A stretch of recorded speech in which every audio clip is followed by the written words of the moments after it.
Alors nous allons voir dans cette nouvelle leçon d'une part le test if, mais nous verrons aussi, parce que nous aurons besoin pour faire des exemples, de l'entrée clavier, donc demander quelque chose à l'utilisateur et que qu'on puisse récupérer ce quelque chose que l'utilisateur a rentré.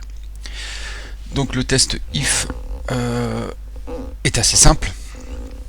Il peut se faire sous différentes façons, différentes formes, soit if tout seul avec une condition derrière que l'on va voir juste après, ou if une condition, ensuite elif une autre condition,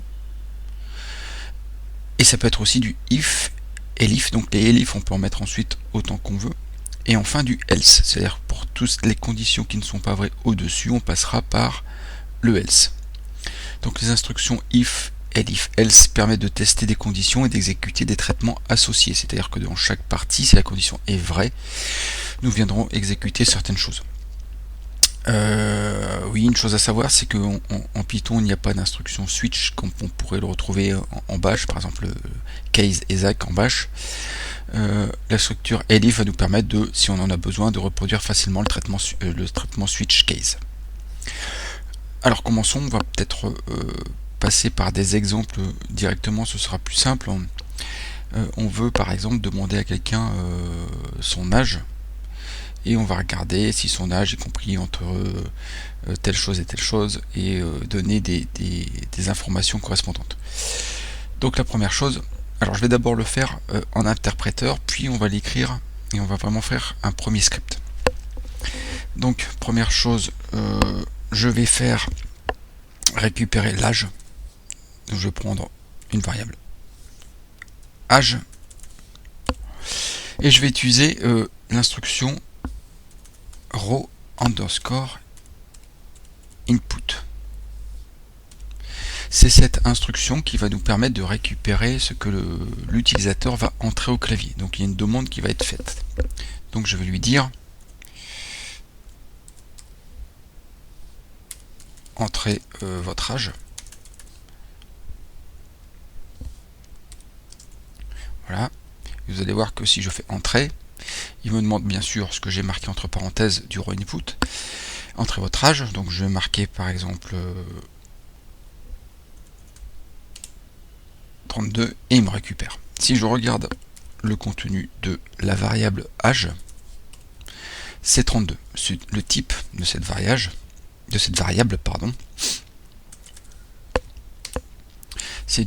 c'est string. C'est-à-dire que quand on va utiliser l'instruction row input, tout ce que l'opérateur va entrer, l'utilisateur va entrer, va être une chaîne de caractères.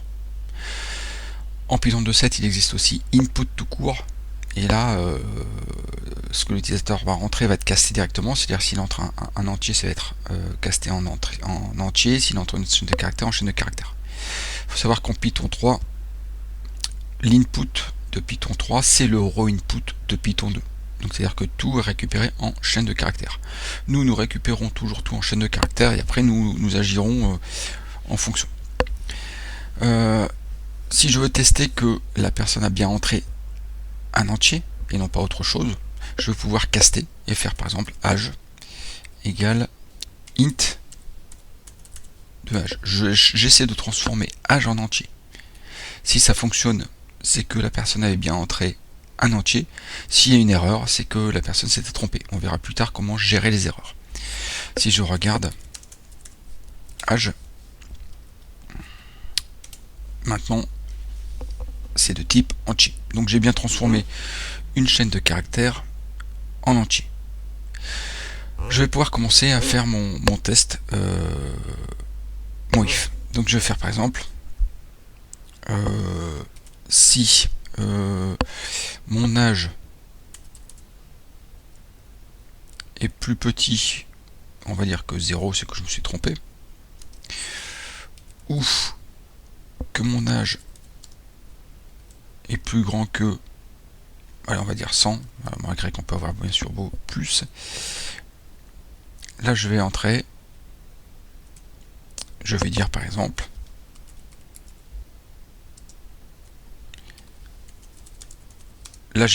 l'âge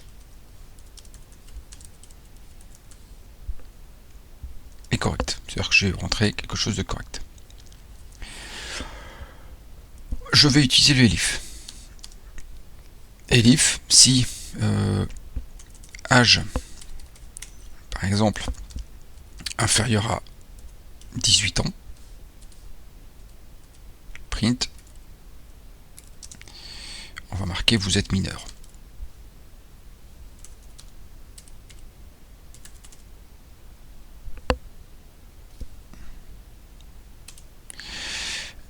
On peut faire encore un elif. Elif âge supérieur à, on va dire maintenant 67, on va dire, print, vous êtes théoriquement en retraite. Et enfin il me reste, si le test du if est faux, si le test du premier elif est faux, si le test du deuxième elif est faux, je vais passer dans le else. Et donc je vais dire donc là ça veut dire que si le test elif, les deux elifs sont faux, c'est que je vais dans le else et que je suis compris entre 19 et 65, print, on va dire aller au travail. Voilà. Donc vous voyez, j'avais rentré 32. Et donc, pour moi, 32, je suis allé dans le else, puisque c'était pas inférieur à 18 et ce n'était pas supérieur à 67. Oui, petite erreur, là j'ai incorrect bien sûr, ici j'aurais dû marquer incorrect, ce que je ferai dans mon vrai script après. Donc nous voyons que c'est assez simple d'utiliser ça. Tout ce que l'on peut mettre ici comme test, on a déjà vu ici du coup le inférieur et le supérieur. Si on veut faire du égal, on va marquer quelque chose du style, je vais reprendre mon if mais juste pour l'exemple, je vais marquer du chose par exemple, si l'âge est égal à 15, donc là je vais faire un test d'égalité. Si je fais ça, ça voudra dire différent de 15. Donc si je fais inférieur ou égal, ou je pourrais faire supérieur ou égal. Nous avons vu que ici par exemple nous faisons deux tests. Il faut que ça soit vrai, ou nous avons le OR ici, ça soit vrai pour rentrer là dedans. Nous pourrons utiliser ici le AND et le NOT pour pouvoir faire des tests, d'autres tests. Je vais copier ça, je remodifierai après.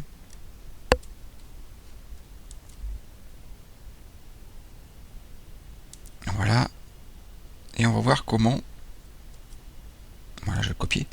On va voir comment maintenant faire un petit programme qui tourne normalement, non plus en interpréteur mais en script. Donc je vais sortir, pardon, c'est pas existé, CTRL D pour sortir de là. Et je vais, avec Nano par exemple, créer mon programme, je vais l'appeler test du if. Je vais lui donner l'extension .py, malgré que là nous sommes sous Linux, il n'y a l'extension est juste pour l'humain, pour nous, pour repérer nos programmes, et il n'y a pas besoin. Voilà. La première chose que je vais faire, c'est que je vais indiquer à mon programme que la suite va être du Python. Ça se fait sous cette forme dièse, point d'exclamation,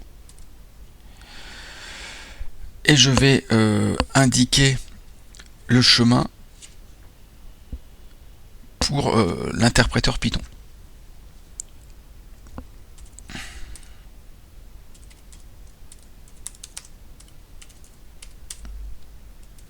Voilà, je lui indique que ce qui va être en dessous va être du Python.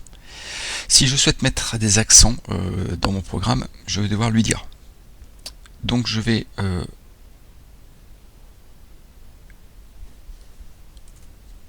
lui dire, alors, voilà, sous cette forme.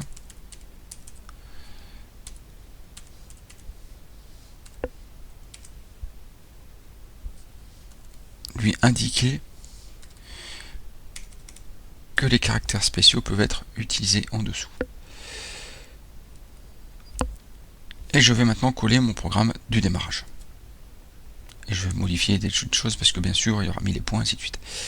Donc déjà, je vais faire âge égale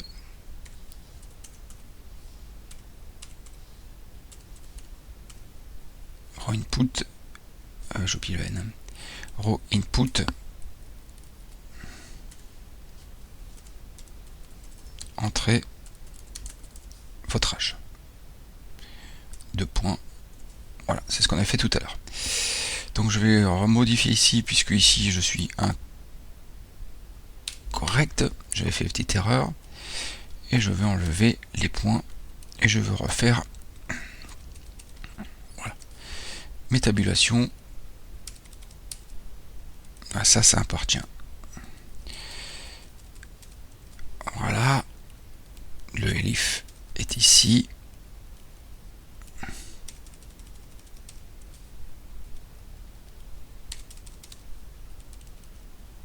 Voilà. Voilà mon programme comme je l'ai écrit tout à l'heure dans l'interpréteur. Je vais pouvoir donc enregistrer ce petit programme, CTRL X. Oui, j'enregistre sous ce même nom. Entrée. Si je regarde, alors je vais faire juste un ls-l de tout ce qui est point pic. Donc notre test, je vais faire un chmod u plus x pour pouvoir le rendre exécutable. Voilà. Et maintenant, je vais lancer mon programme. Donc vous avez vu, chez chmod u plus x pour rendre exécutable le programme. Je vais pouvoir le lancer directement sur cette forme en mettant le test, puisque j'ai mis en première ligne de mon programme comme quoi ce qui y avait en dessous c'était du Python. Donc je lance, il va me dire l'âge. Alors je vais faire mes différents tests. Donc je vais mettre, j'avais fait jusque 100, je vais mettre 110, l'âge est incorrect, ok. Je vais mettre un âge 12, l'âge est incorrect, j'ai simplement oublié dans mon programme, je vais reprendre. Ça nous permet de voir les erreurs qu'on peut faire. Ici, je n'ai pas transformé en int mon âge. Donc j'enregistre et je recommence. Donc je vais reprendre. Je vais reprendre directement. Donc voilà, test. J'ai dit donc 100.